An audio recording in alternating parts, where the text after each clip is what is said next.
Hi, good morning. Welcome to my channel for all of your coding, billing, guidelines, information, exam tips, interview tips, things like that. Today I wanted to bring a video to you guys about coding. A lot of people have different questions about what is coding. Is it the same as billing? So today I wanted to kind of actually go through a chart with you guys to kind of show you what coding is, and then I'll also make a video later on about billing. So this is a fake chart, so we don't worry about any HIPAA violations or anything like that. This is not a real person. Actually it's a real person, but the name and the information has been changed, so no HIPAA violations here. Okay, so sometimes there's going to come with a cover sheet with the chart. And the cover sheet is going to have like the demographics, your employment information, who's going to be responsible for your bill, things like that, your insurance information as well, because that's how we're going to know who to bill this claim to. So we have to have your insurance information, and sometimes it's attached to the chart and sometimes it's not. Okay. So when you're reading a chart, make sure that there's always the patient's name, the date of service, and the patient's birthday. Make sure all of these are on each page of the chart just to make sure you're coding the appropriate patient. So we see here Miss Jagan Doe, date of birth 7/12/31, and the date of service is going to be December the 7th, 2019. So sometimes you will have letters from physician to physician, and this also counts as a medical chart. Let's just say that I'm seeing you in my office and I'm a doctor and I want to refer you to someone else, a specialist. Maybe it's something that I don't do. So when I refer you to the specialist, I can also write a chart in a letter form to another doctor, and it counts as your medical chart. So let's start here. So you see where it says, Dear Dr. Woodall. So this is someone sending Dr. Woodall a letter about the patient Jagan Doe. So it says, I had the opportunity to see Mr. Jagan Doe today for a cardiac assessment. So today we already know that this patient was saw today for a cardiac assessment with this other doctor. The doctor who is sending this patient to Dr. Woodall. So then you're going to see, of course, there are different components to the chart. You're going to have your history of present illnesses. You're going to have your problem list, your medication list. You're going to have your assessment. There are different components to the chart.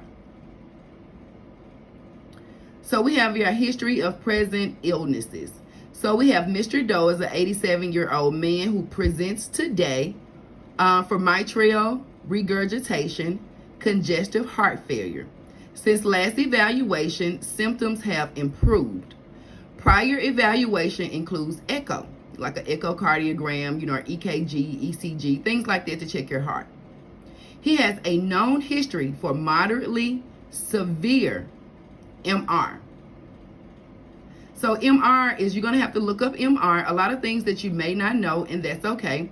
That comes with knowing medical terminology and just being in the medical industry for a while and knowing certain abbreviations. So MR is basically what we were just talking about as far as mitral problems, where we see here there's mitral regurgitation. So the patient has a known history of moderately severe MR, which was unchanged on 11/28 echo. So keep in mind the date of service right now is December the 7th. So 11/28 was basically roughly about a week or so ago. So this means that this is a present illness, as it states, history of present illness. Don't let the history word throw you off. Pay attention when it says history of present illnesses, because when you're coding a chart, you're going to always capture the active problems of a patient. He has a known history of moderate severe MR, which was unchanged on 11/28 echo. Right heart pressures have normalized on echo since starting HD, which is a medication.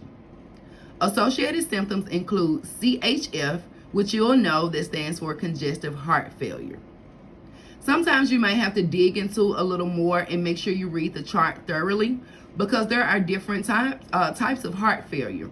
You have systolic heart failure, you have diastolic heart failure, or it can be unspecified, which means it's just congestive. So you have to pay attention to see if the doctor specifies it, because if the doctor specifies the type of congestive heart failure, then that means you're going to have to code down to the highest specificity. So that's the thing about medical coding. There's a lot of codes, a lot of things to retain. The best thing is to remember that you're coding to the highest specificity. He is complaining of shortness of breath, which he reports is mild and unchanged. He denies chest pain and edema.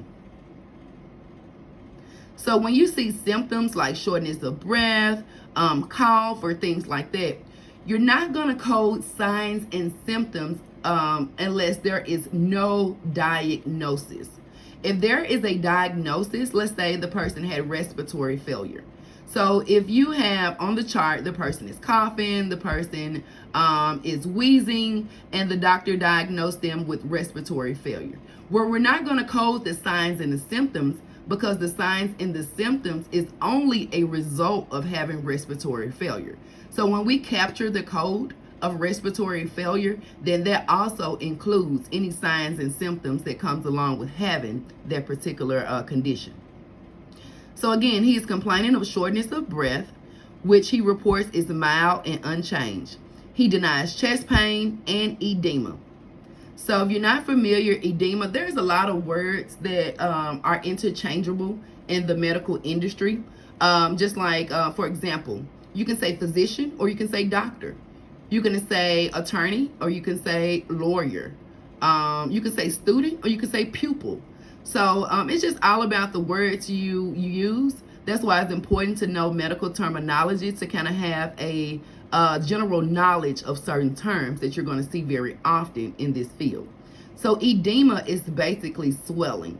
When people say you have water on you, or you have fluid on your legs, or you have fluid here, that's basically edema, swelling fluid. So here's the problem list. So here is a list of 12 conditions that has caused a problem for the patient. Sometimes on the problem list in the chart, the conditions could be current, and sometimes current or active, and sometimes the conditions can be resolved. So you have to pay attention. Most times you are not going to code resolved issues. Most times you're not going to code resolved issues. There are a few exceptions, and one that comes to the top of my head is a heart attack, which is the proper term is a myocardial infarction. So whether it's old or whether it's active, you're always going to code MIs, the history of MI, or you're going to code the MI. So usually you do not code resolved issues, but there are a few exceptions, and that's why it's important to know your coding guidelines so you can know what to code, what not to code, and when to code it. So here's the list of the problems. We'll briefly go through them. Here's the mitral regurgitation we saw in the HPI. We also saw the congestive heart failure. And as you can see now in the problem list, the heart failure is specified. So it says congestive heart failure with systolic dysfunction. So now we know it's systolic dysfunction. Do you know when you guys go and get your blood pressure, you have a number, you have two numbers. The doctor may say, oh, your blood pressure is 140/80. So those numbers are your systolic numbers, or your systolic blood pressure, and your diastolic blood pressure. Those are what those two numbers is. And I'm not sure if you guys are familiar or not, but your blood pressure has a lot to do with the condition of your heart, or the condition that your heart can be in. So systolic function lets me know that it's something going on with the systolic side of your heart. And this is how I remember which number is which. Like I said, when you're taking your blood pressure, if you got 140/80, like I said, you have a systolic number and you have a diastolic number. How I remember which one is which, The diastolic number, I remember that one is second. So diastolic, D for down. So that's the number that's below or down. So the 140 would be the systolic number, and the 80 would be the diastolic number because it's on the downside. Okay, so we have pacemaker, permanent. Also in coding, when you have certain implants implanted in your body, or when you are on medications for a long time, when you have things like pacemakers, devices, or things like that, they have to be captured. That also lets the person reading your chart know, let the insurance company know, lets everybody who has connections to your chart, let them know that you have an active device or implant in your body. So we have pacemaker, permanent. We have hypertension, which is another word for high blood pressure. We have cardiomyopathy. We have renal disease, chronic with dialysis. Renal, if you see the word renal, automatically know that is your kidney. Renal failure, renal disease is basically kidney disease.